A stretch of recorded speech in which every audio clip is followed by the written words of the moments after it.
Halo, selamat datang kembali di Ruang Ngobrol. Halo, Kali ini beruntung bisa offline sama Spudo. udah lama gak offline ya kita ya? Ya lama wong, kowe ning Jakarta, kowe ning Jogja. Nah, kali ini karena break ya, One Iya, Piece break. break 1 minggu. Seperti biasa kita akan ngomongin soal One Piece teori-teori. Kali ini kita pengen ngobrolin soal power scaling di One Piece ya. Iya, yang soal kan rame itu ya kalau di fandom tuh biasanya ngomongin Siapa ini lebih buatan, kuat? Iya, ini buatan siapa? Itu hal yang umum diobrolin sama teman-teman pecinta shonen sih. Ya, kayak mau fandomnya apa?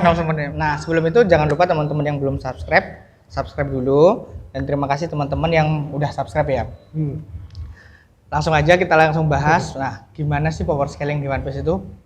Siap. Sebenarnya secara umum tuh apa namanya? Ada Yonko, ada Admiral, ada Shichibukai. Nah, itu kan tier atas ya. Iya, kalau di One Piece itu biasanya kalau apa? Istilahnya fans itu ada levelnya Yonko, ada levelnya Shichibukai, level Admiral, gitu-gitu kan. Ya, yang asik itu ini sih Mas.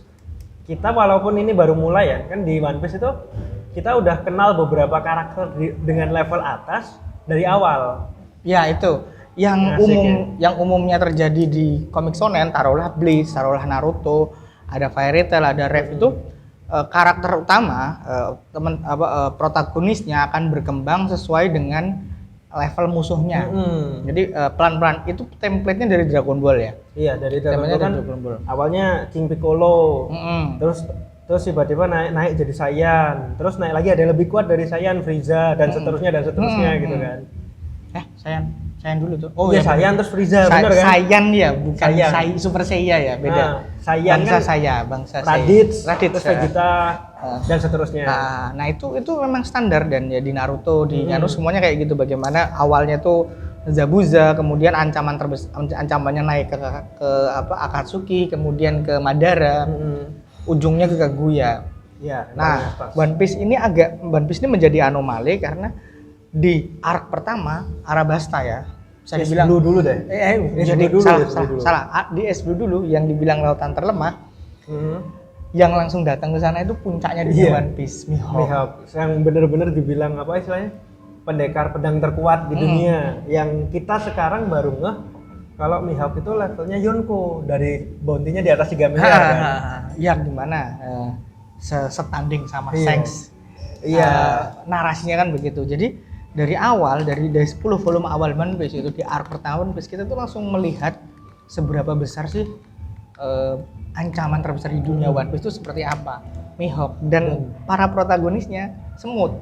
Iya, yang asik itu kita udah dikasih lihat dari awal nih, keren banget sih soalnya Zoro itu di awal dia udah langsung nantang pendekar pedang terkuat padahal itu masih awal. Dan Mihawk dengan kerennya dia cuma pakai apa sih itu? Pisau kecil ya. Aku tidak akan memburu kelinci pakai pakai meriam kan. Iya. Keren lah gitu. Implikasinya adalah bahwa kita jadi ngerti batasan tertinggi di dunia One Piece seperti apa dan minimal harus segini nih kalau pengen jadi ngomongin power scaling terkuat di dunia One Piece. Harus seperti itu, bukan minimal, maksimal sih ya. Iya. Maksimal. Nah, kalau aku mengkategorikan peningkatan power up One Piece itu ada sebenarnya ngomongin power scaling ya, bukan power up-nya Luffy ya. Ada di 3 babak ya. 3 atau 4 ya? 4 ya. Ya 4 lah, katakan 4. Mihawk, kemudian Arabasta, kemudian Marineford, terus Kaido. Pertarungan lawan Kaido. Jadi ada ngelihat power scaling di One Piece itu ada 4 babak ini. Yang besar ya. Yang kita bisa ngelihat protagonis kita itu, tokoh utama kita itu udah berkembang sejauh mana nih. Iya. Jadi kayak di waktu lawan Mihawk kita dikasih lihat dengan tegas kalau MC-nya kita itu, protagonisnya kita itu masih cupu. Cupu sekali malah. Masih jauh banget. Habis itu ketika lawan Crocodile, nah kita jadi ngerti power level standarnya si Shichibukai itu seberapa? Standarnya Shichibukai. Minimal seberapa gitu. Minimal seberapa? Kuat banget. Crocodile kalah karena meremehkan Luffy. Jadi ketika Crocodile dan Luffy menang, yang menangnya Yel, dia udah mati Iya. mati 2 kali kan. Kalah 2 kali dan yang pertama itu ditusuk terus diselamatin Robin. Yang kedua itu Dikeringin. dikeringin, tapi dia beruntung gara-gara Kejatuhan kejatuhan air yang disembur sendiri. Goblok banget itu. Jadi dia balik lagi. Jadi 2 kali ini menang gara-gara beruntung. Iya, menangnya beruntung beneran lah. Bukan menang, bangkit laginya gara-gara beruntung. Dan boleh dibilang emang kalahnya power levelnya Luffy pada saat melawan Crocodile itu sama sekali belum mendekati area Shichibukai. Sebenarnya Yang bikin bounty-nya naik adalah pengaruhnya. Sekali lagi kita udah pernah bahas bounty tidak sama dengan kekuatan. Tidak selalu sama. Ya kita tahu sendirilah bagi ya. Tapi setidaknya setelah ngalahin Crocodile, kita tahu kalau levelnya Luffy itu seenggaknya di atas rata-rata bajak laut. Dengan kekalahan Bellamy, Mas. Ya, gitu kan. Dengan Bellamy yang kalah one hit kan. One hit. Habis itu sebenarnya kan masih ada Enies Lobby dan apa namanya, kalau Enies Lobby itu aku tidak karena Enies Lobby itu kan equal ya. Iya. Equal terms ya, Luffy, Lucy, Iya, sebenarnya nggak jauh beda, tapi kan karena tujuannya itu kabur. Kita nggak bisa ngelihat siapa yang menang waktu itu. Agak sulit. Tapi kemudian Marineford itu yang membuat kita tahu pasti adalah seberapa besar sih kapasitas semua orang yang ada di dunia One Piece. Yonko itu seberapa kuat, Yonko tuh Admiral tuh sekuat apa, levelnya Laksamana Madja itu juga ternyata levelnya cuma sekelas kapten toh. Laksamana ya, mengecualikan Grab sih ya. Iya, kalau Grab emang levelnya Sengoku malah. Mengecualikan Grab. Oh kita tahu nih, jadi tahu gara-gara Marineford tuh kita jadi tahu Luffy itu masih di mana pada saat itu. Walaupun Luffy itu protagonis, dia jauh di bawah orang-orang yang ada di sana. Bahkan kapten bawahannya Shirohige pun masih di atas Luffy. Jauh. Iya. Pada saat itu jauh ya. Pada saat itu Luffy itu masih jauh di bawah kapten aliansinya Shirohige, ya kan.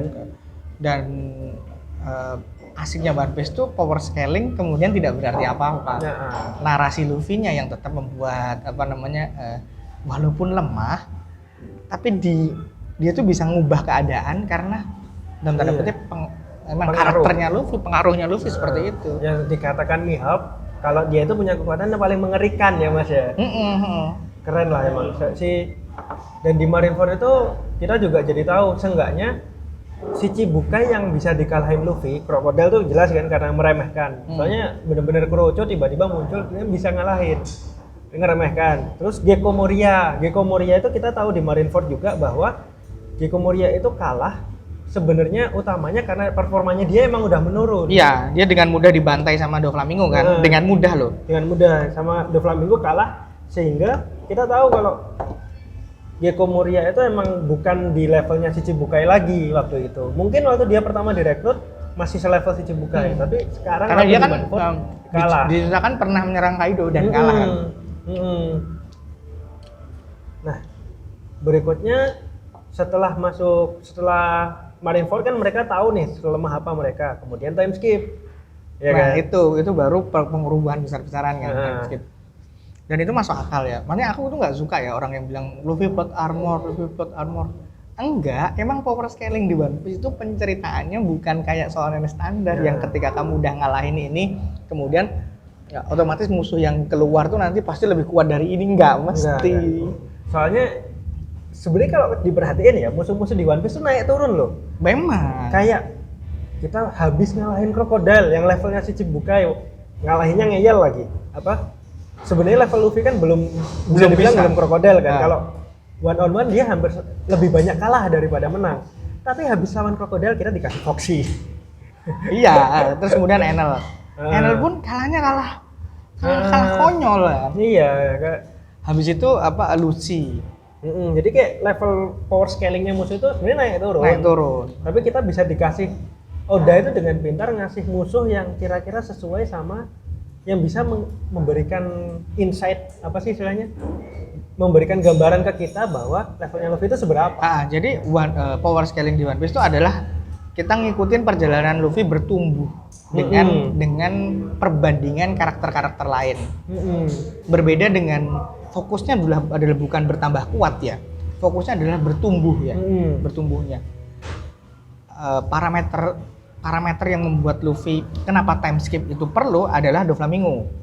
Oh iya. Ketika dia mengalahkan Doflamingo, itu adalah titik bahwa Luffy sudah ada di level Shichibukai. Karena Doflamingo sama sekali nggak ngeremehin Luffy.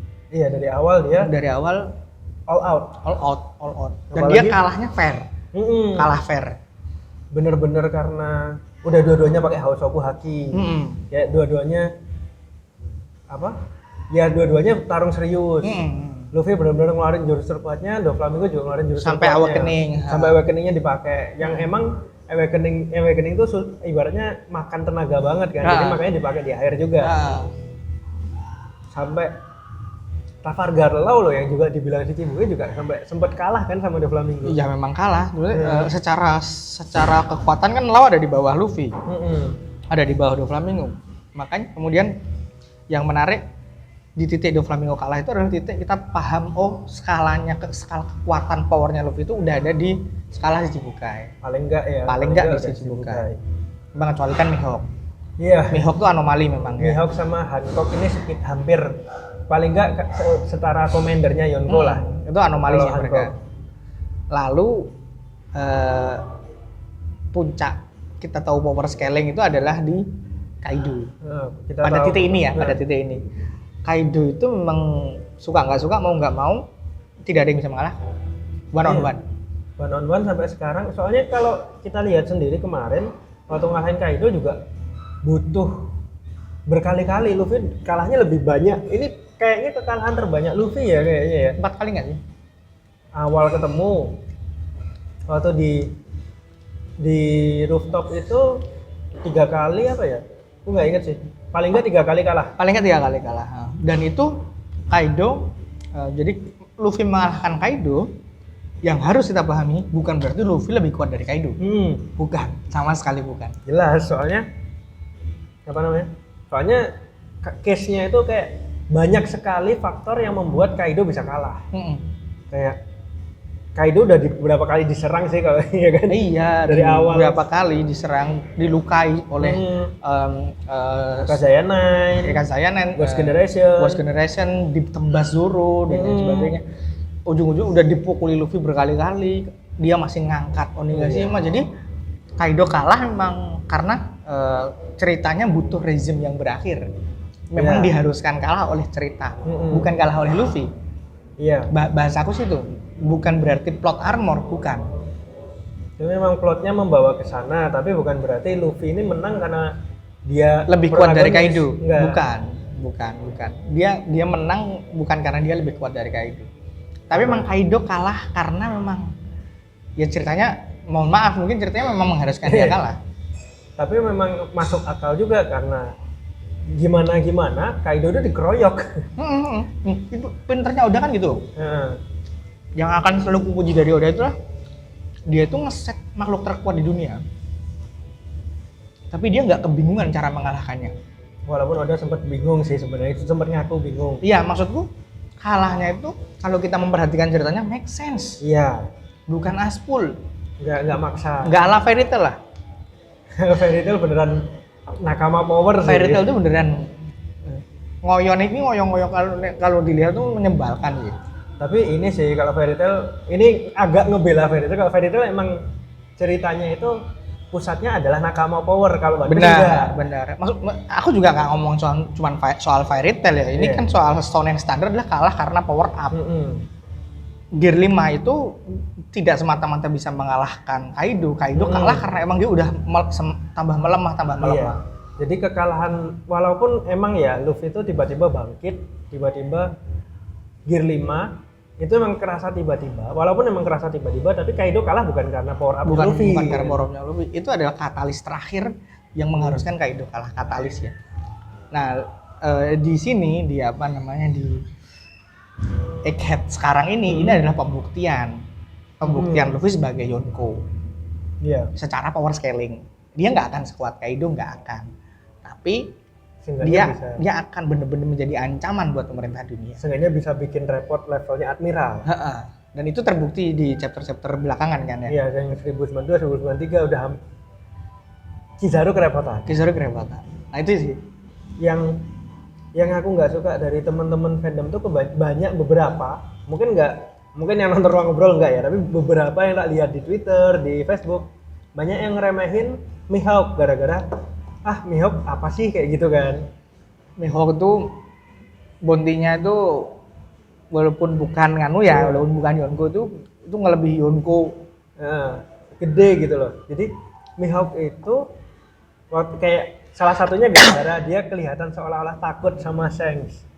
Tapi Mihawk itu bukan takut, kayak dia semata-mata mager. hati-hati. Selain itu mager. Selain itu ya lebih ke mager deh. Dia nggak udah bukan masanya buat dia. Dia tuh memang bapak-bapak pensiun aja. Hot daddy aja. Ya. Pengen pensi tapi dia masih diserbu Mary. Banyak orang.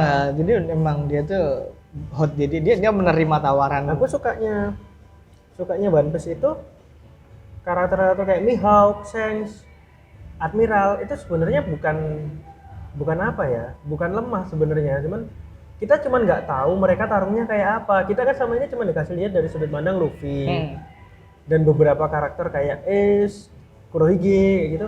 Jadi mereka itu bukan lemah, tapi kita cuma nggak tahu aja karena mereka emang sekuat itu sehingga belum waktunya untuk diperlihatkan. Iya, kalau memperlihatkan kekuatan mereka secara fisik ya tanpa ada Luffy, itu akan ngerusak flow cerita. Iya. Maksudnya fokus ceritanya akan belok ke sini. Makanya kekuatan mereka, seberapa besar mereka kuat tuh hanya disebutkan oleh narasi. Nah, narasinya itu yang kemudian memang bisa dijadikan patokan bahwa udah menarasikan kalau one on one always bet on Kaido itu fakta. Sampai Kaido kalah juga dia nggak kalah one on one. Ya, masih sesuai narasi. Sesuai narasi itu. One Piece itu setia dengan narasinya ya. Kayak Mihawk sama Shanks dianggap setara. Ya itu berarti memang setara. Maksudnya fans mau berdebat macam apa itu narasi itu mutlak. Narasi narator ya. Menarik sih ya. Salah satu yang paling kita suka dari One Piece kan itu ya. Power scalingnya itu nggak shonen banget. Natural. Terasa natural. Oke, mungkin itu aja kali ya, bahasan kita soal power scaling One Piece ya. Teman-teman ayo kalau mau pasti banyak yang nggak setuju sih. Banyak yang nggak setuju, nggak sepakat, nggak apa-apa, ayo kita diskusi di komentar. Oke, thank you teman-teman. Sekali lagi jangan lupa subscribe dan terima kasih pada teman-teman yang udah subscribe. Sampai ketemu di konten One Piece selanjutnya.